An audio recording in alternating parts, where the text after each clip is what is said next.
The line between real and fake has never been blurrier.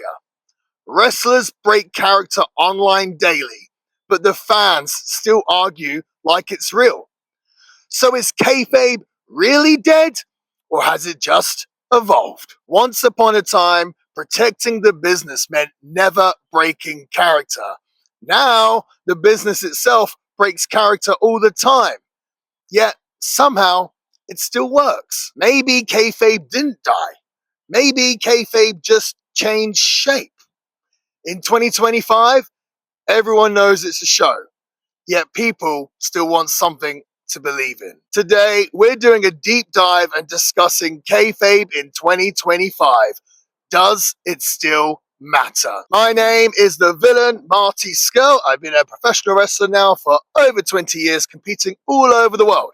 So please do me a favor, hit that like button and subscribe. So first of all, I think it's a good idea that we define what kayfabe is. I'm assuming if you're watching this video, you already know. But to me, kayfabe is about keeping up the illusion that everything that we're doing is real. Wrestlers live their gimmicks on the road, in hotels, in airports, in bars, creating a mystique, a believability, an emotional investment where fans didn't know where the fiction ended. Kayfabe used to mean staying in character 24/7.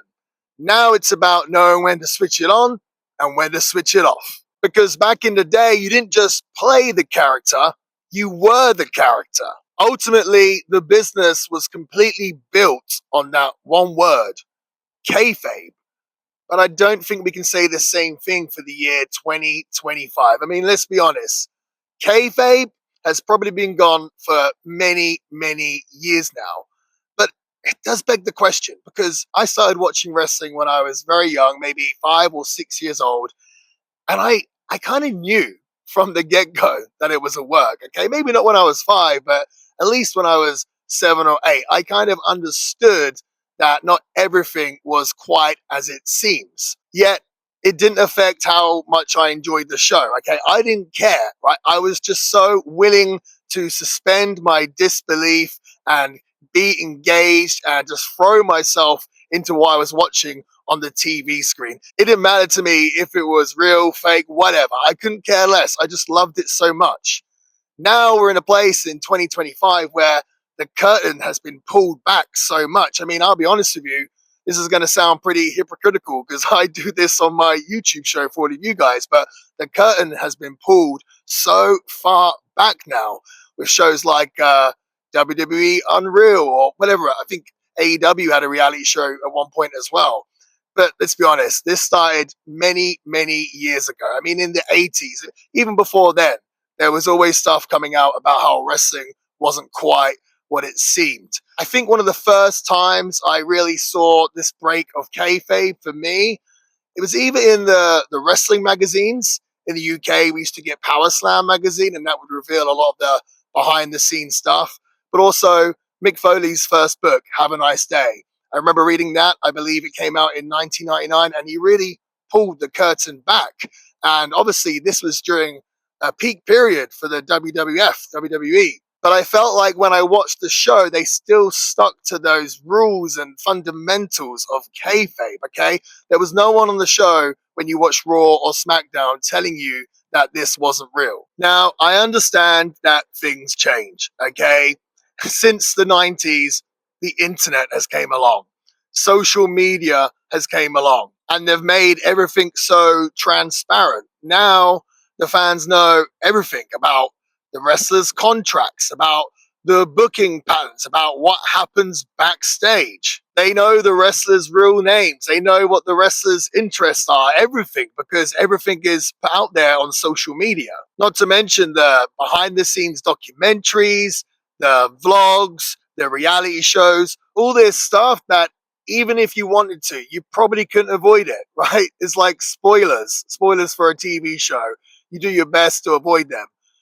With wrestling, let's say you wanted to believe in kayfabe in this day and age, it would be impossible, because even when you watch the wrestling show, there are many points during it where they're going to remind you that, hey, this isn't real. And of course, when you go on social media or the internet, it's going to be right there in your face. Whether you see news articles or whether you just follow your favorite wrestler on social media. The lines are so blurred with kayfabe now that it seems like a lot of wrestling fans are just more interested than what goes on behind the scenes and more interested in that than they are than the actual TV show itself. They're more interested in the wrestlers' contracts. They're more interested in the ratings and all that other stuff than they are the actual wrestling show. And it's a really unique position to be in. And wrestling has never worked this way. So it really has me questioning what state is kayfabe in 2025? The idea of keeping that mystique and not breaking character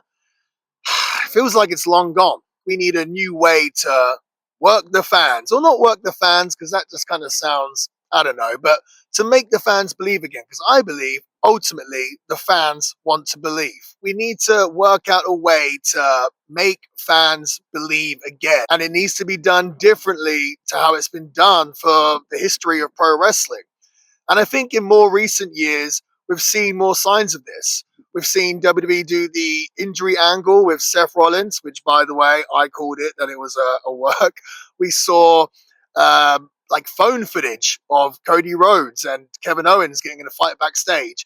And these are just new modern ways to get the fans to believe again.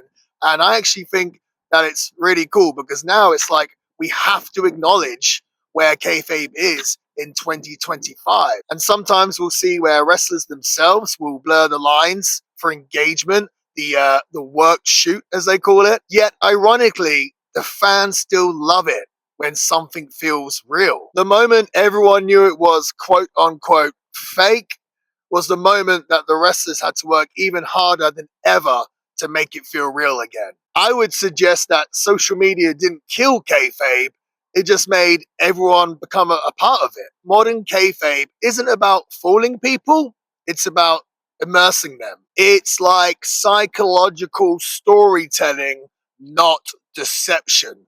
The fans want to feel like they're a part of something. Fans now appreciate being in on it, yet still crave authenticity. The best wrestlers now blur the lines. They'll make you question what is real, where they'll use real life situations into the storylines to make it hit harder.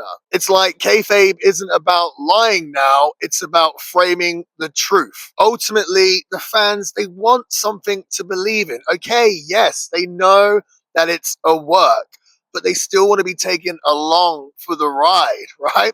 It's like you have a lot of Disney fans, okay? And they'll go to Disney World or Disneyland and they'll just suspend their disbelief and get lost in the magic, right?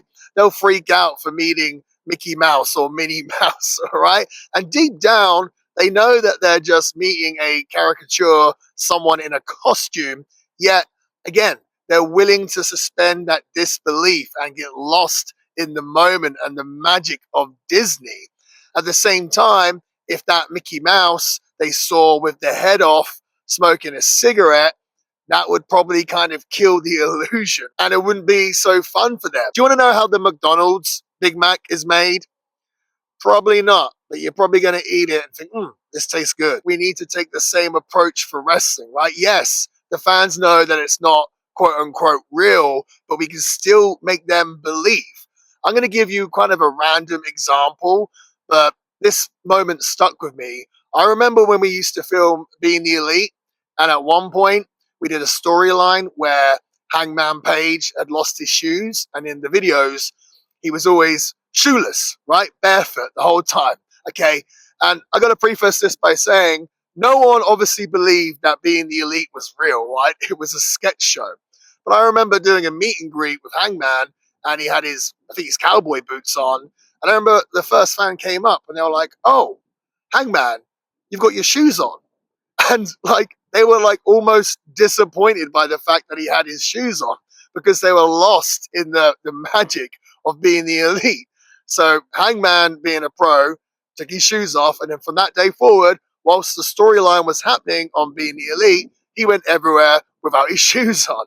And people got such a kick out of it, right? People were like, yes, something I can believe in again.